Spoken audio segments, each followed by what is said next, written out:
said, my name is CPA Anthony Njiru, Muthee. Where I come from, Muthee stands for an old man. Sawa. And today I will be your facilitator. We shall be learning together.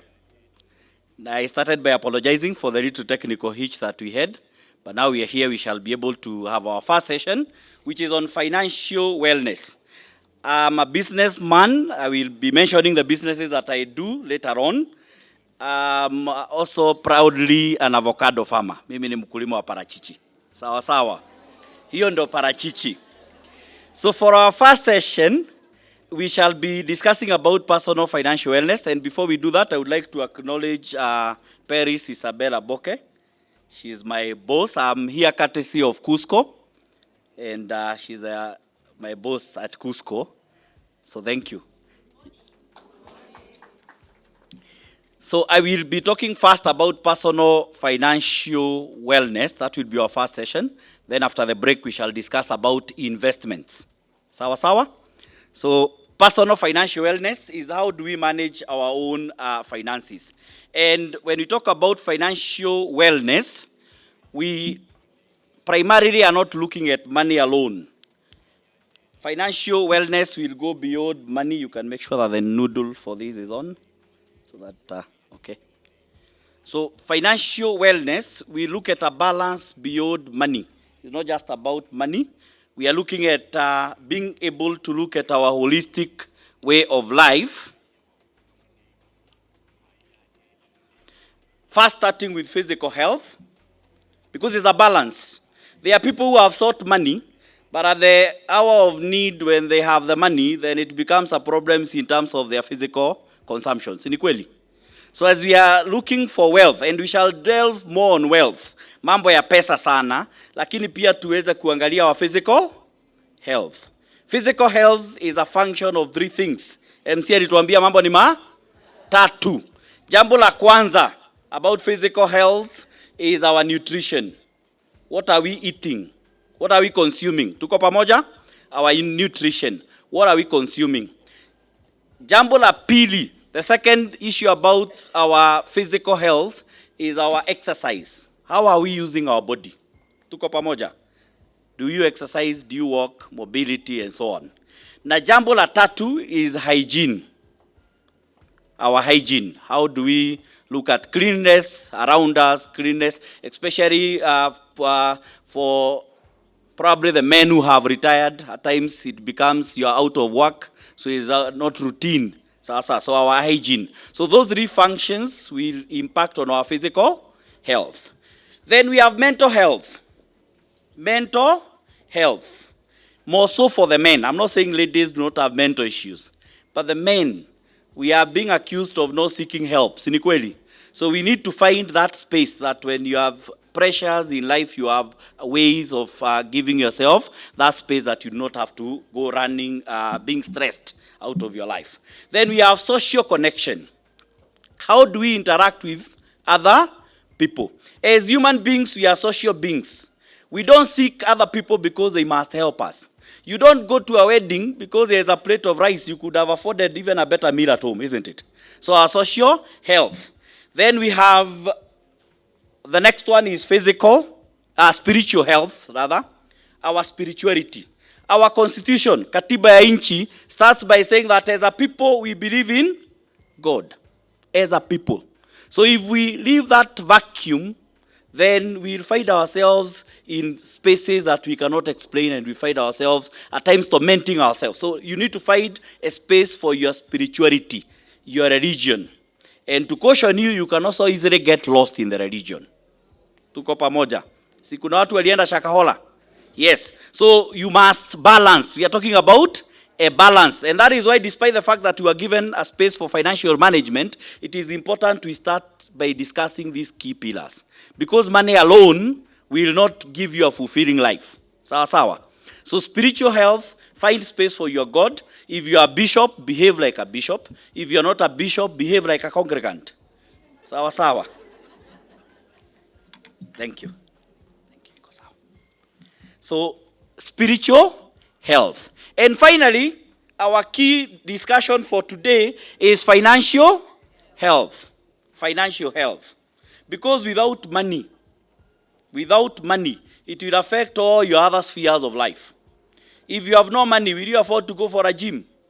Huwezi hata afford kulipa. If you have no money, will you even select your nutrition?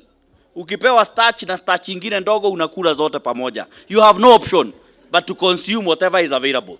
So financial health will dictate. Even praying to your God, when you are struggling financially, you go to God for lamentation. Mungu, bona unanipita? Bona ni mimi hauonangi? So financial health becomes a very critical pillar of our stability and our growth. And that is what we shall be focusing on. So where do we start? You need to have a plan. You need to have what? A plan. Kwa Kiswahili plan inaitwa nini?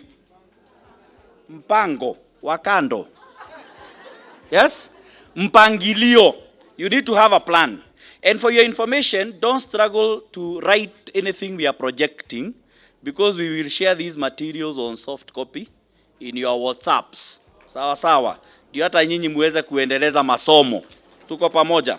But if we mention something on the side, you may note. Tuko pamoja. So the reason we don't encourage you to overwrite is for two purposes. One, so that you don't get lost writing so much. Two, hata zile uliandika last time haujawahi soma. Sawa sawa. So we don't want you to start pretending that may start today. So, but we'll share these materials in soft copy. Tuko pamoja? For those who are getting us online, you are the reason why I will remain fixated where I am. I know some of you may be wondering, this speaker does not move.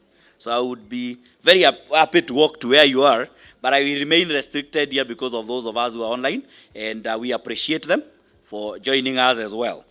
So, and we also appreciate you who came here physically. So you need to have what? A plan. Mpangilio. Tuko pamoja. And your plan should not be in your head. It should be where? Written down, either kwa karatasi or on a computer somewhere. You should document it. So you need to have a plan for the next 1 year, a plan for the next 3 years, 5 years, 10 years, and 20 years. Written down. That, you know, what the economists call ceteris paribus, holding all things constant. If things continue the way they are, in year 7, I will build myself a house. In year 15, I will sell that house and move to a bigger one. Because you have documented. Assuming everything remains as it is. So you need to have a plan. Where do you start to generate that plan? So I want you to write down 3 things. The first thing, assets. Assets. Note down assets. Assets ni mali. What you own. Are we together? What you own. So when you go home, take stock of your assets. List all your assets. Don't list them down now. Your neighbor may be seeing. Some of you are writing. Some of you are already listing. Husband. Husband is an asset. Yes? So when you go home, you enumerate all your assets. Okay? The second item is liabilities. Liabilities kwa Kiswahili ni madeni. Mko na madeni? Sana. So go and enumerate all your liabilities. Okay? Madeni yako yote. And the third thing is your average monthly income. Income kwa Kiswahili ni mapato, sio mshahara, mapato. Sawa sawa. Increase your salary, increase the income you get weekly, increase the income you get annually, get an average per month. So that when you develop your plan, it shall be based on your current status. Because watu wengi wanapanga mipango ya tomorrow. That if I get 10 million, when I get 10 million, sijui I will do this, I will do this. Hiyo 10 million itakuwa inaenda wapi? Plan na hiyo yenye unapata 50, 100,000, 50, 10,000, whatever you are getting, build your plans on that. Then when you build these plans, you need to monitor them. You need to make sure that you are following, you are checking on these plans. In financial management, there are several things that will impact your financial plan. One of them is debt. Madeni. Is debt a good thing? Yes and no. Okay? Proper good debt, when you borrow for the right purpose and you use for the rightful purpose. And debt can derail you. But debt can also build you. Indeed, it is very hard to move ahead without leverage. And I don't want to over-labor on debt because I know in your last education, this was a key topic. Sinikweli. But You need to plan when you borrow, how you repay, so that you're not overburdened by unnecessary debt. And one trick I will tell you about debt, anytime you get a loan, are we together? Anytime you get a loan, make sure that you pinch a portion of that loan and you increase your investments in the circle, so that hata hiyo pesa ikienda na huko nje ukumbukange at least kuachwa bure. Are we together? So anytime you are taking a loan of 10 million, chukua hii 100,000 pekee, ongeza deposits. Sawa sawa. Ndio hata ile nyingine ikiwa huko nje unajuanga pia at least niliweka safe. But you need to manage your debt. If you don't organize your debt, then debt will organize you. So organizing and prioritizing your debt obligations is very important for your successful financial planning. The other second aspect is savings. Savings. Kwa Kiswahili savings inaitwa nini? Hakiba. Tuko pamoja? Hakiba. Mimi sio mwalimu wa Kiswahili. Sawa sawa. But we want to make sure that we get it thoroughly. Hakiba. Do we save? Tunaweka hakiba. We must be saving because we are members of the circle, isn't it? But how many of us are saving religiously? How many of us wanasema minimum is 5,000 per month? So wacha mambo ikikuwa sawa nitakuja niweke 60,000 ya mwaka mzima. So you fail to put any savings. Mwaka ikienda kuisha unasema hii vile December inakuja, wacha nitaweka January, hii mwaka tu mambo imenisukuma. You need to be consistent with your savings. Are we together? And you need to save outside your comfort. Kuna watu wengine nilikuwa nazungumzia, sio nyinyi, hao jamana niambia yanawekanga 1,000 kila mwezi, which is a good effort for the person depending on what they are making. But then you need to ask yourself, if you are saving 1,000 shillings, to make 1,000,000, you need to save for how many months? 1,000 times 1,000 is 1,000,000. Si ni kweli? Na mwaka iko na miezi ngapi? 12. 1,000 months divided by 12 months, you need to save for 83.3 years. 83.3 years. Sasa ongeza miaka yako hapo. Sawa sawa. Wengine tutakuwa milionea ukiwa binguni, isn't it? When you are in heaven is when unaambiwa sasa umefikisha milioni. So we need to push ourselves in savings. You need to save outside of your comfort. You need to save outside of your comfort. And you need to save for both non-retirement as well as retirement. So the question we ask is, do you save? You said yes. And when you save, make sure that your savings are not just kept in the bank, because they will be eroded by inflation.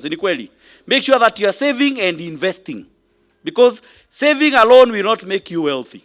We must save and invest. We must save and invest. So when should you save?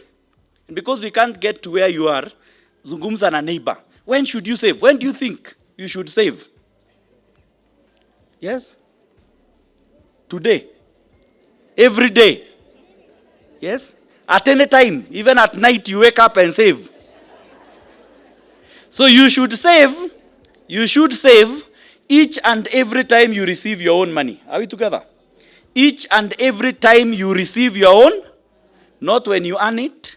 Not when you receive someone's money, not your husband's money, not your wife's money. Anytime you receive your own money, you should save. How much should you save? How much should you save? 10%, 20%. The amount you save should not be a fixed amount, but a proportion, a percentage. Useme mimi nitakuwa naweka 10%. 15, 20. You plan your own life. Are we together? So you need to come up with that rate, and you should save religiously. Whether you get 10,000, if it's 20% is 2,000. If it's 100,000, 20% is 20,000. If it's 1,000,000, because there are some people who say, if I was earning 1,000,000 shillings like our MPs, I would be saving 600,000. Lakini saa hizi you're earning your 200,000 and you're not saving anything. So if you can't save the little, even the much you will not be able to save. So saving, very, very important. Investing within a plan. Saving and investing within a plan. Kuna jamaa moja ameandika kitabu inaitwa The Psychology of Money. I don't know whether you have read that book. Anybody who has read The Psychology of Money by Morgan Housel? I was speaking to your CEO and she was telling me that she was reading it. And in the book, Housel says, it's not an old book, it was written I think in the year 2018, thereabout, just before COVID. He says your financial freedom depends on nothing but your financial discipline. that your financial freedom is dependent on your behaviors, not your IQ. There are very many people, very intellect, very bright, who are poor. Because whether you'll be wealthy is a function of your what? Your behaviors, not your intellect. Not your intellect. And for your information, you will never become poor when you don't have money. Are we together? You will never become poor when you do not have money. You become poor when you have money. When you don't have money, you are the most disciplined human being we have ever seen. You even make promises to God. Mungu nisaidie hii mwezi ishe tu. Next month, I will honor you.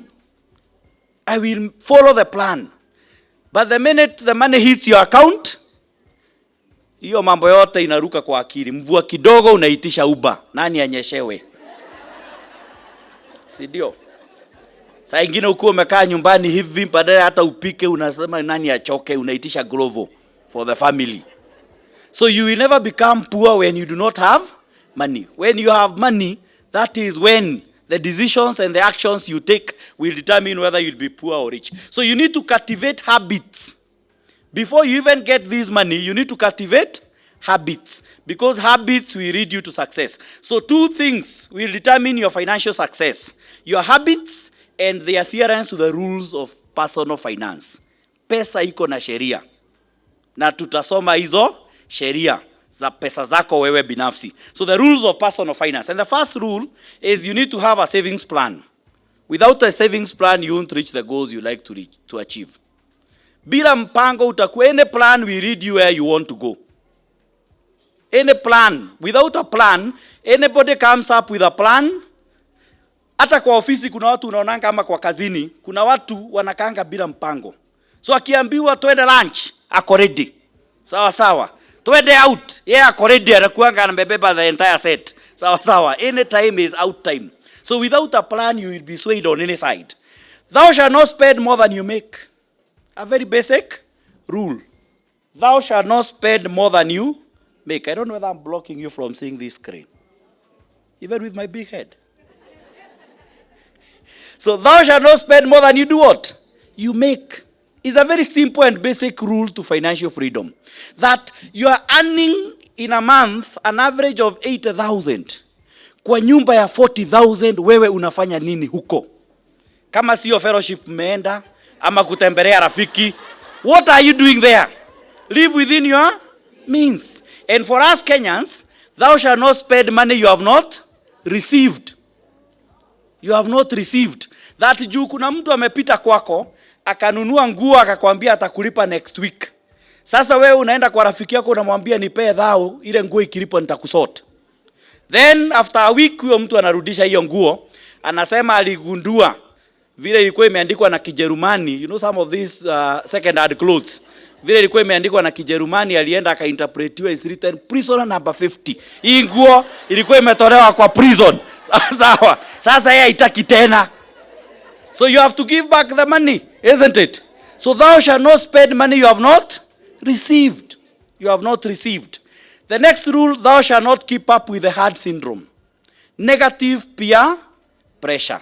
Ati juu nani alinunua iPhone, tuko ngani sasa? 15.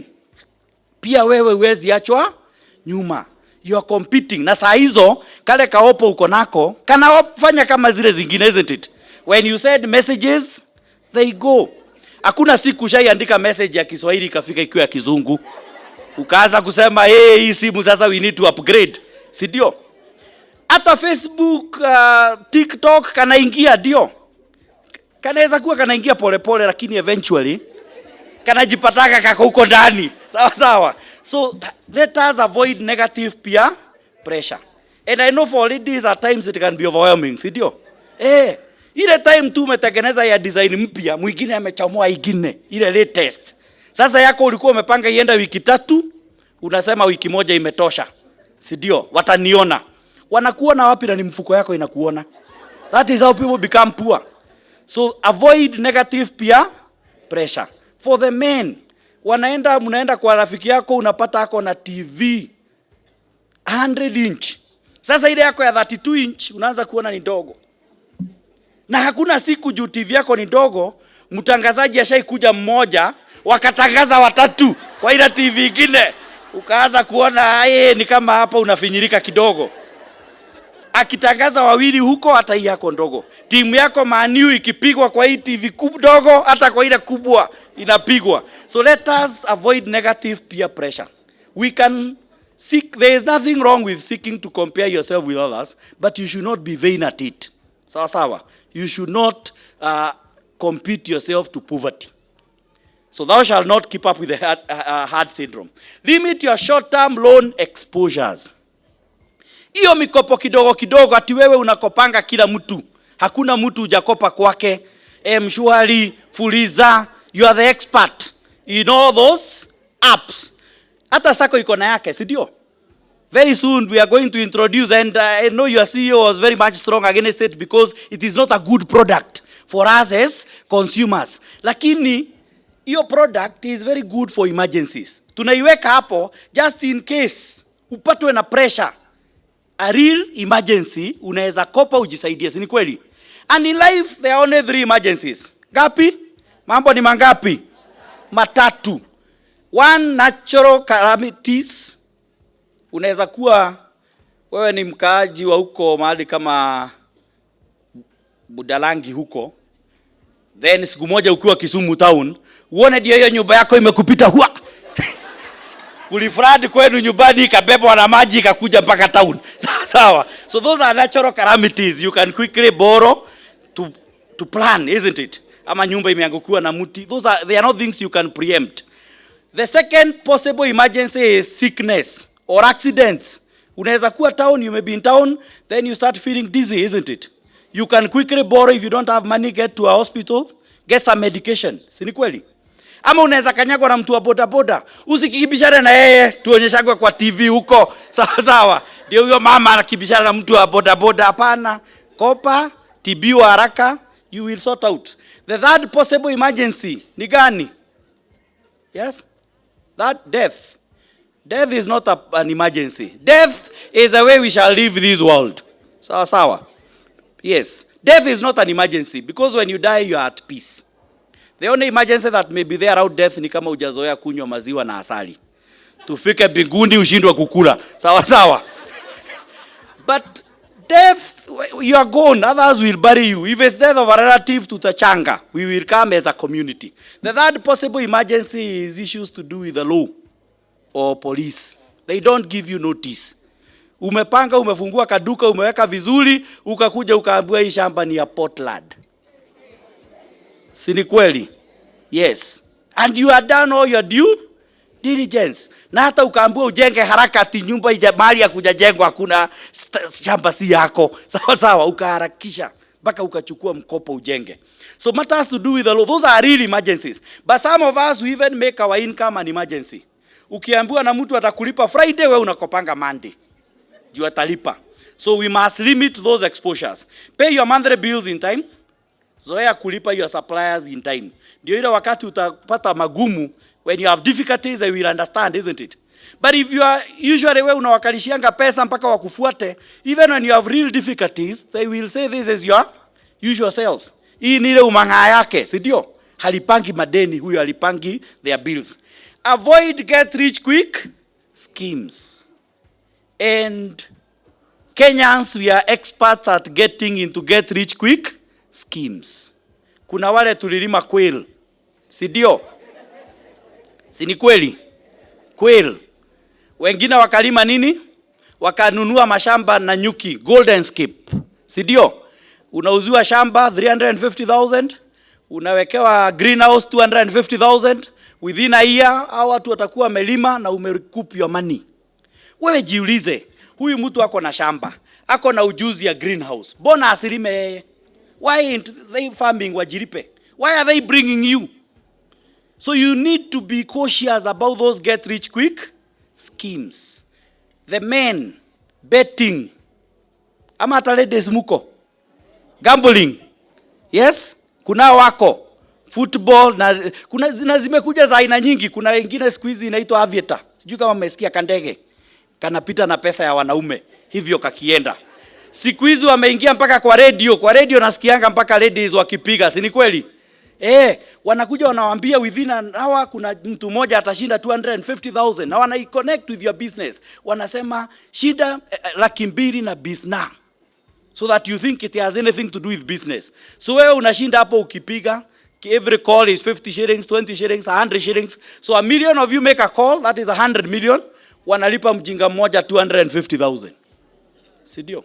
Wengine mpaka they make them for free. They approach these big companies like Safaricom and they tell them, we have idle people who don't value their time. We will convince them to be glued to the radio so that tuwalete na wasikie mambo yenu ya Safaricom. So what we need you to do is pay us 30 million shillings. For 1 week, we run that program. So in that 1 week, wanawakalisha hapo, wanawambia is free to call, but the kind of questions you are receiving, even the questions themselves can tell you that there is nothing meaningful that is happening. It is what the courts called hot air and nonsense. Because unasikia ati mnaambiwa for free, call, you stand a chance to win 100,000. Who betrayed Jesus? A, Judas Iscariot. B, Rigathi Gachagua. Now surely, clearly being an adult of good mind, you can clearly see this is your time that is just being wasted.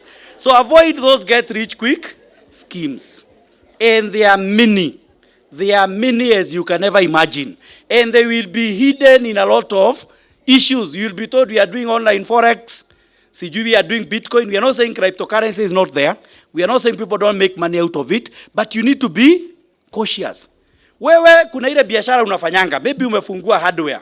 Umekuwa mtu wa kuuza chuma na unauzanga vizuri.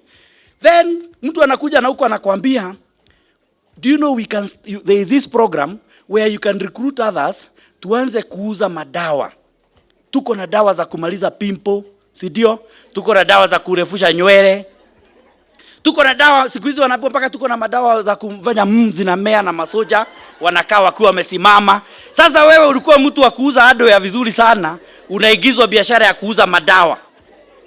Mpaka tuko na dawa za kumaliza kitambi na siku 9. Kitambi umeijenga for 10 years.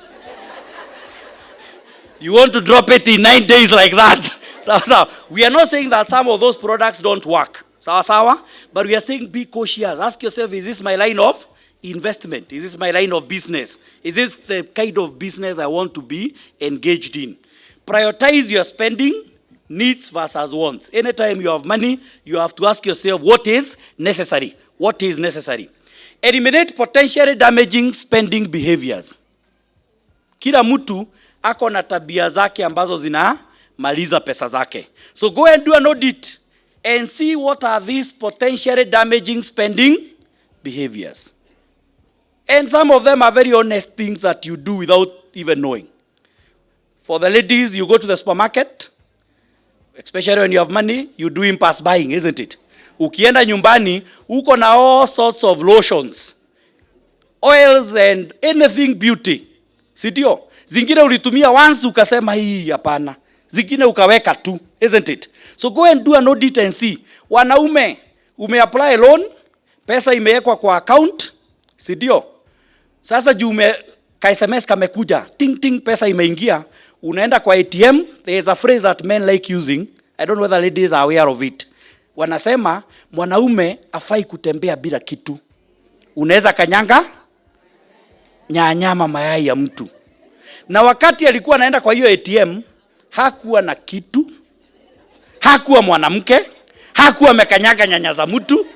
Lakini sasa juu pesa imeingia, anataka atoe 20,000, 50,000, depending on limit, akae nayo kwa mfuko. Si ni kweli? After a week, the money is gone. At least anasema nililipa na 2,000. That is the only thing he can remember. The money is gone. Walking with liquid cash is like using a sugar cane as a walking stick in a dry area. Si utaikula? Huko kambani kwa jua alafu unataka kutumia miwa as a walking stick. Si utapata ulimumunya. Or to use a better example, you be like, maybe you are someone from Western. Huko Shinyalu, Shemahoho na Vaholo huko. And you want to rear a chicken as a pet. Badala uweke mbwa ama kapaka, wewe unataka kuku kakaange hapo sitting room. Si utakaa hivi ujiuliza mbona hii mboga ina rada hapa. Upate uliichemusha. Sawa. You know, a Luya friend of mine was telling me that in Luya land, ingoho is a delicacy. Is that true? That is a delicacy. That the only thing hawakuli kwa kuku ni sauti na manyoya tu. Sawa. That is what you want now to rear as a pet. So you need to eliminate potentially damaging spending behaviors. Wengine ni pombe. Akipata pesa yeye atakunywa mpaka pesa ipungue.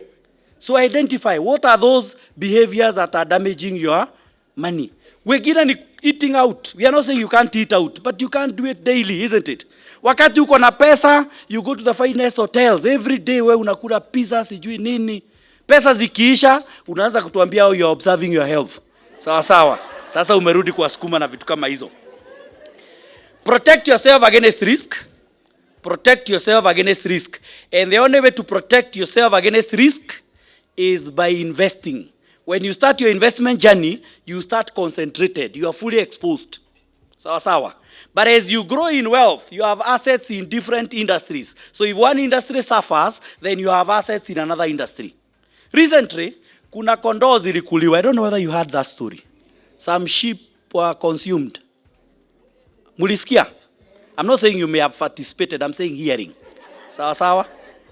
Do you think the owner of the sheep lost any sleep because of that?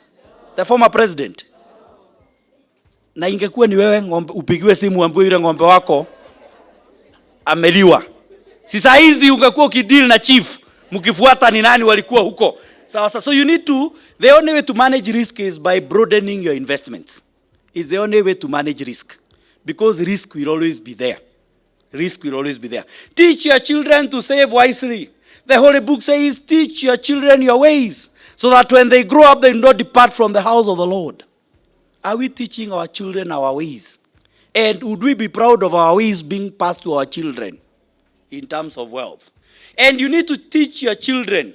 Waafrika tunaamini tukifundisha watoto mambo ya pesa tunawaharibu. Si ndio? We are not saying you spoil them with money. We are saying let them understand the value and use of money and the place of money. Are we together? Ukiwa na mtoto unampeleka shule na una full school fees. You are paying maybe 100,000 shillings. Si lazima ukuje kwa sako ukope yote. Kuja kopa 20,000, enda na huyo mtoto kwa mwalimu mkuu. Don't leave the child atuende ukanegotiate na mwalimu. Let the child learn. This is an opportunity. Come with the child to the head teacher. Hakuna mwalimu mkuu atakupeleka mbio mtoto akiwa hapo. Explain to the head teacher that you will bring and give promises. You have gotten an interest-free loan, isn't it? And most important, that child has learned something. Wengine wale tuko na watoto wadogo, those of us who have young kids. You go with the young kids to the supermarket. Mtoto anashika toy, isn't it? Analia, unalipa. Si ni kweli? Children and women, tuko pamoja. Kwani hamtaki kujibu hapo tuko pamoja? Children and women will test you. Musigome, sawa. You are about to say Njiru must go. Let me use a demonstration. As a man, sako imelipa dividend.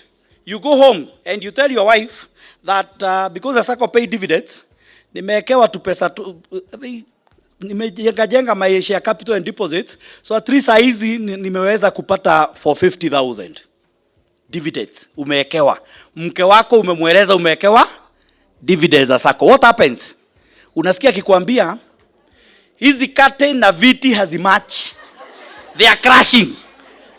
They are crashing. Curtain unaweza fikiria curtain zinashukanga, zinapigana na viti mpaka hakuna amani kwa hiyo nyumba. Sasa pesa yenye mungeenda muweke ka plot ama mfanye muendeleza kitu, yote inarudi kwa nini? Kwa curtain. I'm not saying it's a must that they test you, but it's a nature. Even your children. Katoto kanalilia toy ya shilingi 500 ama 1,000, unalipa, si ndio? Si ndio? Kama mimi kasiumwe na kichwa kamelia sana. What would happen kama huyu mtoto angeshika gari ya milioni? Ungelipa? Ama ya milioni 5 alilie gari hapo, ungelipa? Ungeuza shamba ulipe? It's because they are testing you within limits. They know what limits to extend. So these are opportunities for your children to learn. Mmeenda na supermarket, amefika age ya kujua pesa. Hata labda umemfungulia ka savings account kwa sako. Mpe yake 200 mwambie hiyo ni yako, chukua trolley. Ukiweza kuinunua supermarket yote, tukifika pale kila mtu atalipa yake. Kila mtu ako na pesa yake, na ukibakisha ile itabaki tutakuwekea kwa savings. Let the children learn. Because when you fail to teach these children, utasave, ungangane, uweke a lot of assets in the sacco. When you are gone, wataitwa na sacco, waelezewe you have been listed as a nominee, that your mom joined us this year. Nimesikia hapa mkiambiwa vile wale waliingia 20 years ago, wengine tuliingia 10 years, wengine juzi, si ndio? The 1000 men and me tuliingia juzi, sawa sawa, hivyo na hivyo. Then huyo mtoto aelezewe the journey you went. Aulizwe, would you like to continue as a member? Aseme hapana. Yani mami alikuwa kana milioni 5. Na vile alikuwa kana parara anajipaka Vaseline. Na ako na milioni 5. Aseme hiyo pesa yote iwekelewe hapo. After that, within no months, ashamaliza hiyo pesa, arudi kujaribu kufikia share capital. Kuna ile ingine hamkutuwekea. Aambiwe hii hauwezi weka, hii labda uuze, na hata watu wa kununua wakuangi wengi. Labda tukunulie 5,000. Pesa yako aiuze yote. Because if you don't teach your children, if they don't learn, then they will waste whatever you have accumulated. A story is told of a man, a wealthy man, who had a business, and his son was learned in matters of business. He was an accountant, MBA, qualified, data analytics, and all that. He could do business well. So this young man, they were running the business with the dad. And from time to time, the mom kept on telling the husband, why don't you let this young man proceed with the business while we are alive, isn't it? So that kama atashindwa, tuweze kumrekebisha. But the man kept on saying this young man is not ready. So after some time he gave in and he said, I will give you a test. Should you pass the test, then I will pass on the business to you. And I will retire and be at home. In the event of anything, then I will be checking. So he told the young man, I will give you 100,000 shillings. You will go and invest it.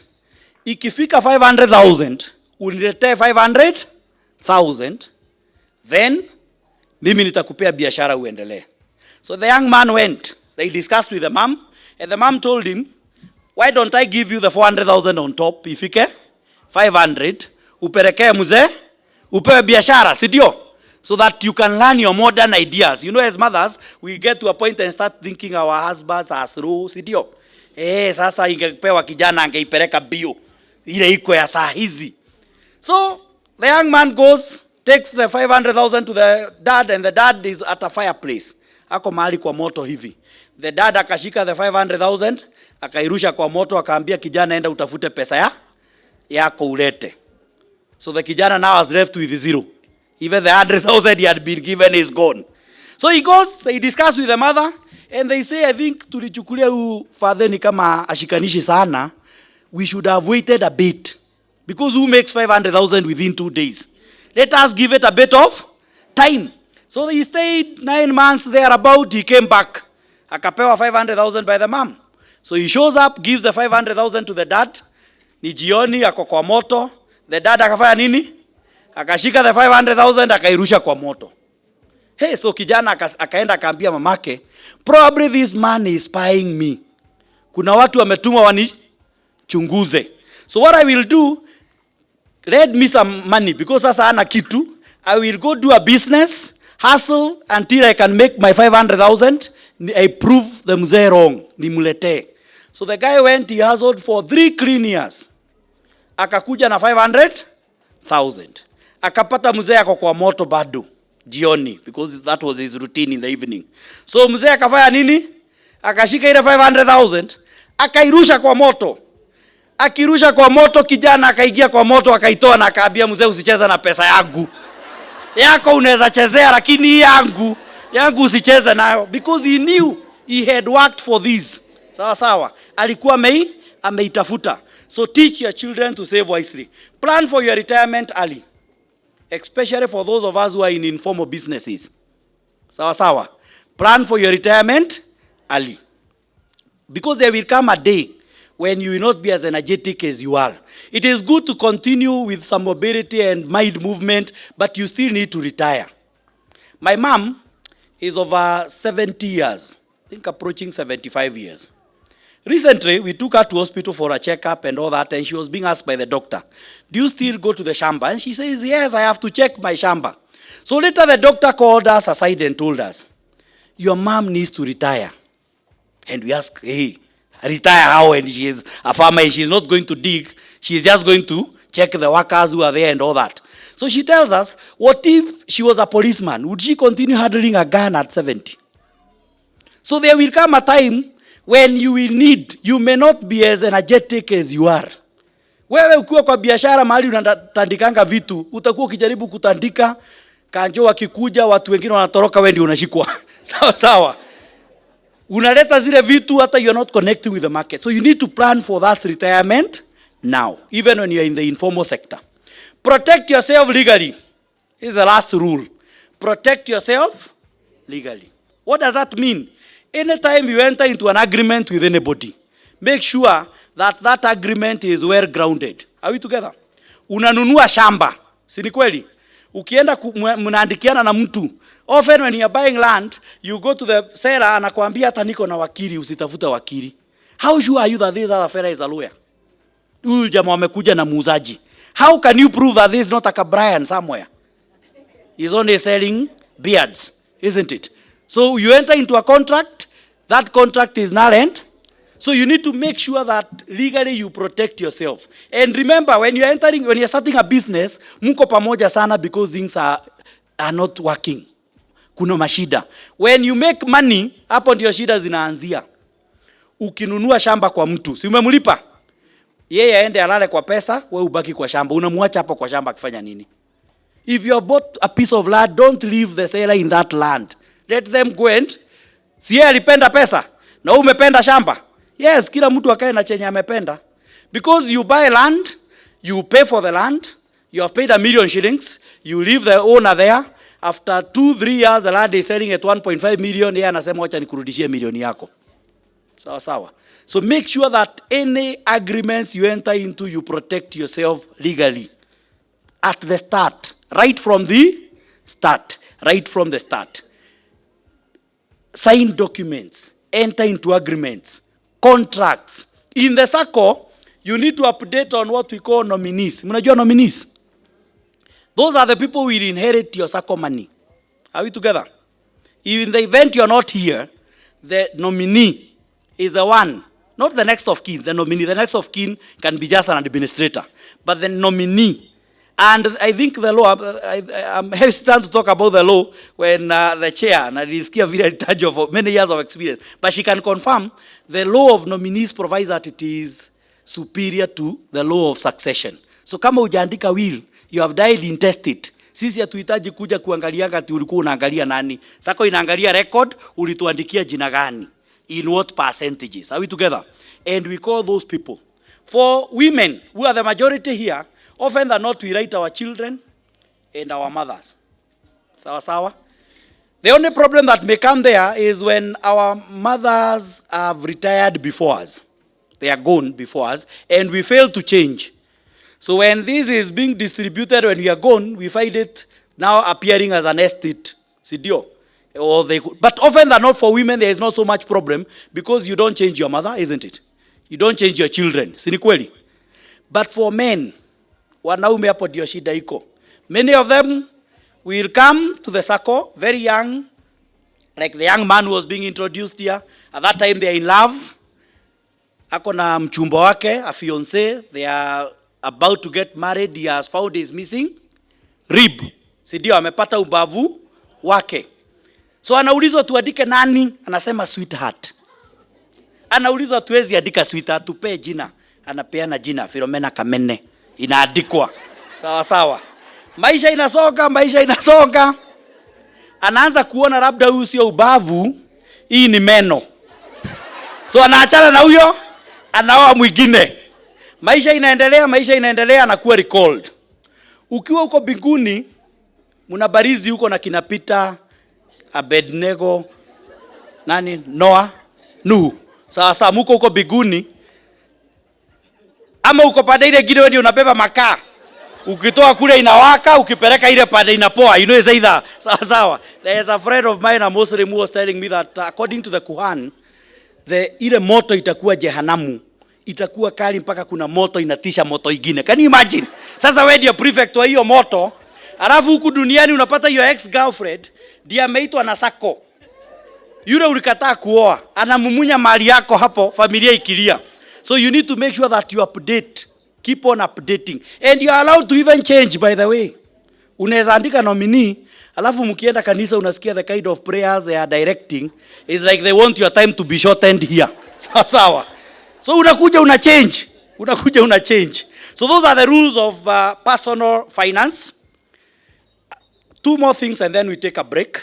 One, you need to budget. As part of enhancing your plans, you need to do what? Budget. Use a budget to control your expenditure. And we quote, who, my friend, will determine the budget, if not you? This is a card, The Richest Man in Babylon. It's a book. I don't know whether you have read this book.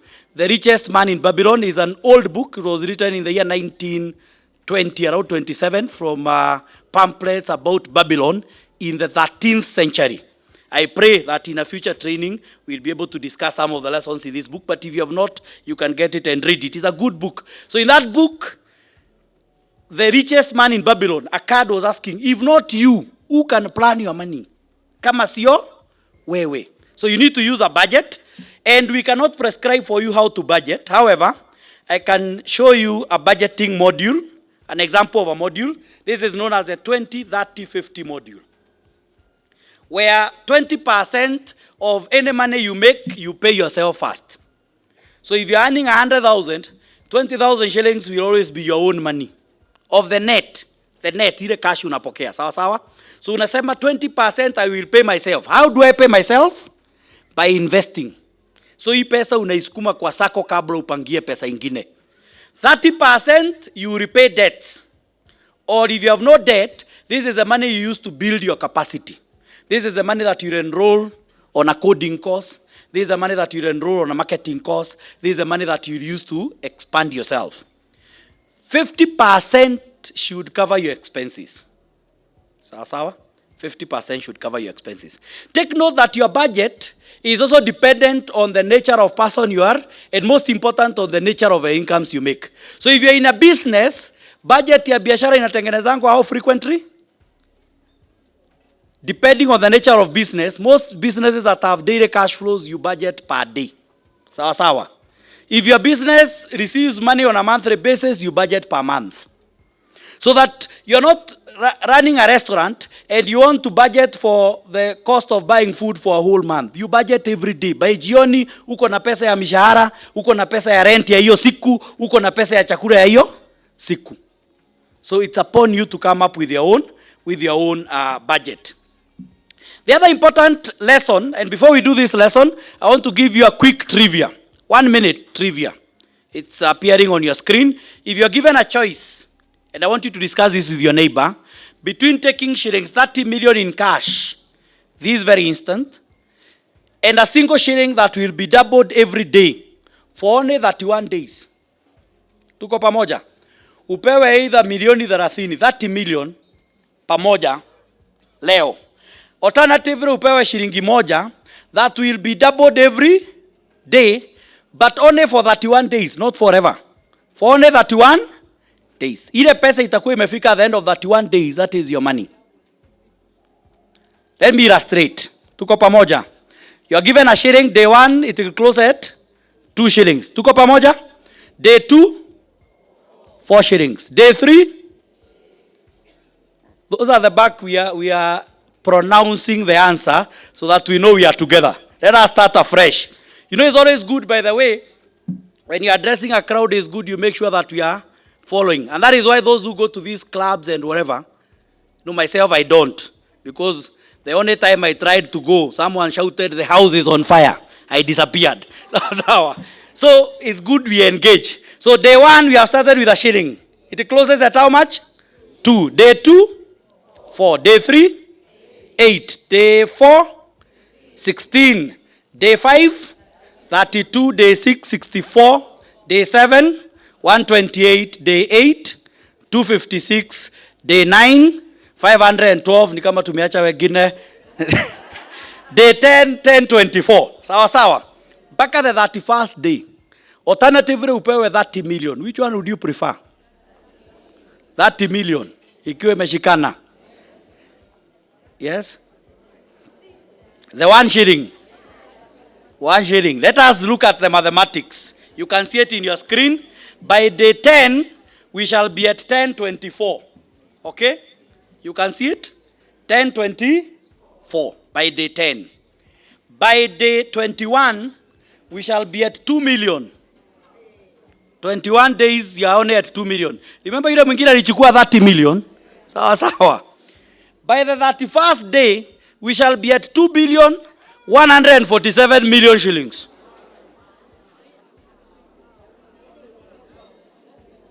It is there, you can see. 2 million, 4, 8, 16, 33, 67. Mpaka ikafika bilioni ngapi? 2 na milioni 147. You can even employ the one who took 30 million kukujanga kwako for entertainment. Sawa sawa. Unamwambia if he has any traditional songs, you can pay him 30 million. Sawa sawa, kuje for entertainment, for local entertainment. What you are looking at is the power of compounding. The power of compounding. Einstein called it the 8th wonder of the world. Those who learn it, earn from it. Those who don't, pay it. Compounding is such a powerful tool that it is very hard to become wealthy without compounding. Even those who have become wealthy without knowing about it, somehow they have compounded without knowing. It's the law of accumulation. Are we together? Compounding. If you be wealthy, what you save must earn, and its children must earn. This is Algamish in the book, The Richest Man in Babylon. That your money must earn. It is a junction of English and mathematics. In mathematics, which is basic mathematics, tunaita compounding. Kwa kizungu, hii ndio ile muliambiwa, no sooner are you paid your dividends than you compound. Tuko pamoja. No sooner. Yani mukilipwa dividend, immediately unazirudisha kwa sako. Ukilipwa tena unarudisha. Tuko pamoja. Kuna wale ni kama wanashindwa, na sisi tutaikula lini. Compounding. Ama kwa Kiswahili mlikuwa mnaita sebuse. Yes? Ni sebuse. Punde si punde. Sawa sawa. Punde si punde. That you accumulate. We are not saying never consume your money, but you need to give it some time to grow. Are we together? And I want to demonstrate using figures. So allow me to use figures. Someone who is saving 10,000 shillings per month. Remember your minimum contribution kwa sako yenu ni ngapi? 5,000. Tuko pamoja. Na kwa wale ya watoi, for your information, the Cooperative Act provides that before ulipwe dividend. I'm sure your sako does not follow it strictly, but probably hamtaki niwaambie hiyo siri, lakini wacha niseme. Sawa sawa. Before you are paid any monies from the sacco, be it dividend or loans, you should have met your obligations to the sacco. One of the obligations is your minimum monthly contribution. So kama yenu ni 5,000, every year your deposit should grow by minimum of 60,000 every year. And of course your sacco may be lenient. Wamekuwa kiwalipa dividend, si ndio? Hata kama hujaweka hiyo 60, wanafaa watoe hiyo 60 kwa dividend yako wakuwekee kwanza. In other words, they should make you wealthy by force. Are we together? Hamtaki wasikie hiyo point sana. Ama nirudie? So anyway, back to our compounding. Back to our compounding story. If you're saving 120,000 shillings, that is 10,000 per month. In a sacco that is paying you 10% per annum. Do you know such a sacco? 10% per annum. After tax, because we are taxed. Are you aware of that? But we are taxed very minimal, is it? Si ni kweli? Or you are heavily taxed? Kwa SACCOs is the way you make money without suffering a lot of taxation. It's only 5%. 5% only.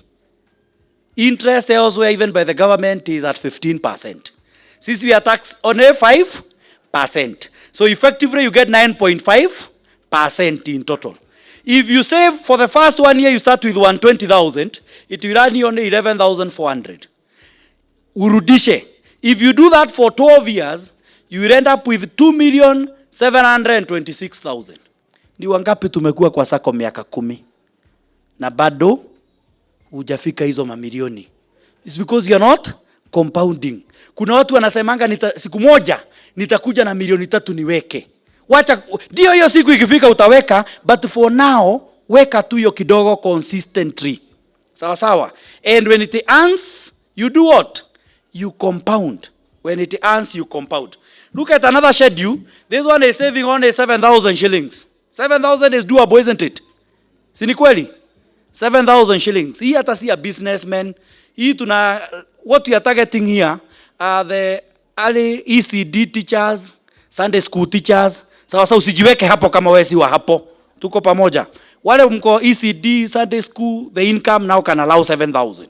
This person at the end of 12 years has 2.8 million, investing at 15%. Share capital. Are there circles that are paying 15%? Do you know of a circle that is paying 15%? United Women, your share capital inalipanga gapi? Lakini wewe uliamua yako lazima ikae minimum. Minimum ni ngapi? Yes, 20,000. Yako ulisema lazima ikae 20,000 because share capital is not refundable, si ndio? So yako umeiweka 20,000 and yet umeenda ukajenga nyumba Githurai. Hiyo nyumba kuna siku unaweza rudisha mawe ukapewa pesa. So why are you refusing to invest in your share capital because it's not refundable? It is the same concept. It is sellable, just like your house is sellable, isn't it?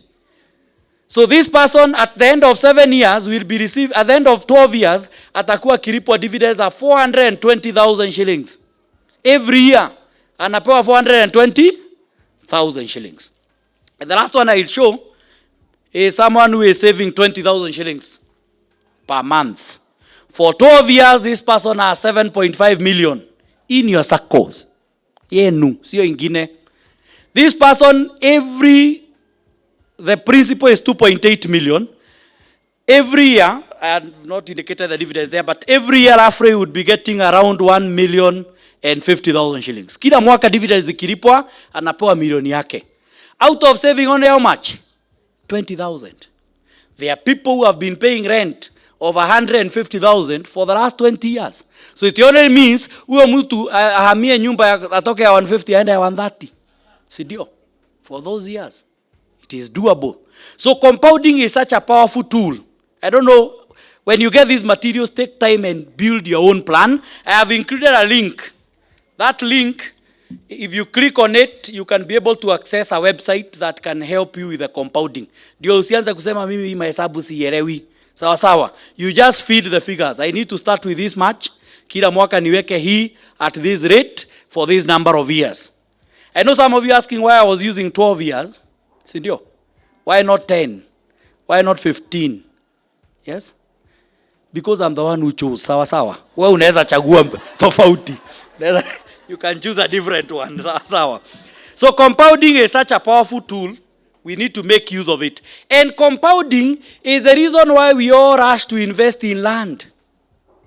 Because land compounds by force, by fire. Ukinunua shamba, shamba ikitoka value itoke 200,000 ende 300. Is it possible for you to get 100,000? Ubaki na shamba. You have to sell it, isn't it? Na wakati unauza upatangi watu wa kununua. Shamba unapatanga wanunuzi wakati ya uuzi. Wakati uko na shida unataka kuuza shamba yako milioni, watu wanapita hapo wakikwambia utachukua 700. Wakati hiyo shida imetatulika, ndio wanakuambia kuna mtu wa 1.1. So land compounds, and I have done a demonstration of the same using land on bypass. If you bought land 12 years ago, Eastern Bypass, near Kamaki is there. A plot 50 by 100, second row, third row there, was selling for about 700,000 shillings. If that land now you go there, it is currently selling at about 2 million, 2.5. But if you compounded it at 15%, it would be 3.75 million. It's the same concept. I'm not saying we should not invest in land. We shall be talking about investments. But it's the same concept that you need to take to other investments. So that is how land compounds. The final thing that we shall discuss as we take our break is guarantorship. Guarantorship. The contract of guarantorship. Si mnasainiana loans. This is the foundation of the cooperative movement. Without guarantorship, the cooperative movement would fail. Because we need to believe in each other, we need to uplift each other for us to grow. However, you need to be cautious about the contract of guarantorship. You need to be cautious about this contract of guarantorship. The contract of guarantorship means what? When I say I'm signing for you a loan, okay? What I'm saying is that I would be willing to repay your loan in the event you are unable to happily. Tuko pamoja? Hiyo part ya happily ni kama mnaiachanga sana. That usipolipa loan yako, mimi nitailipa kwa furaha. Tuko pamoja? So guarantorship comes with obligations. So before you guarantee people, form groups, get to know each other. Si mmefanya networks hapa? Get people that you can even meet later and get to know each other. Sawa sawa. So that you build bonds that will help you know who are you guaranteeing. Because the contract of guarantorship comes with responsibilities. And your first responsibility is to know why someone is borrowing. Tuko pamoja? Mtu ajue ni kwa nini? Why is this person borrowing? Why is this person borrowing? Because you have a right. Si hata banki inaulizanga. So if I'm to sign for you a loan, why shouldn't I know what you're borrowing for? So you need to know that. Secondly, you have a right to know whether this person is repaying.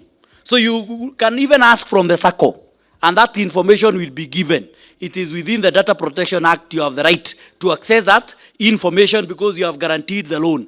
Ndio kama umeguarantee mtu loan, alafu unaona hapo ameandika Vasha kwa Facebook, Vasha here we come. Unampigia simu, Vasha aje, na loan naona iko in default. Sawa sawa. So let us be aware of our responsibilities about the contract of guarantorship. The SACCO is just but a friendly partner. The contractors is you, the guarantor and the borrower. Tuko pamoja? The SACCO is a spectator partner. So wakati loan ina default, usianze kulaumu SACCO. But you engage the SACCO as a partner. Huyu mtu tutamsaidia aje? How shall we be able to bring them back to the fold? You are responsible. Guarantorship will be discharged if the loan is restructured. Tuko pamoja? It will be discharged if a new loan is issued in place of that loan. If the borrower settles the loan or if it is substituted. Are we together? Take note that guarantorship is a contract that is deemed to be jointly and severally. So you sign yourself together with others. What does that mean? That in the event by operation of law, the other guarantors are not available to cover the loan, you are willing to even bear their share. Are we together? You have guaranteed a loan of 1 million, where we may sign only 100,000 shillings, but we are saying in the event the other guarantor has died or is bankrupt, who is guaranteeing the loan? Ni wewe sasa, the entire 1 million. Let us close at that point.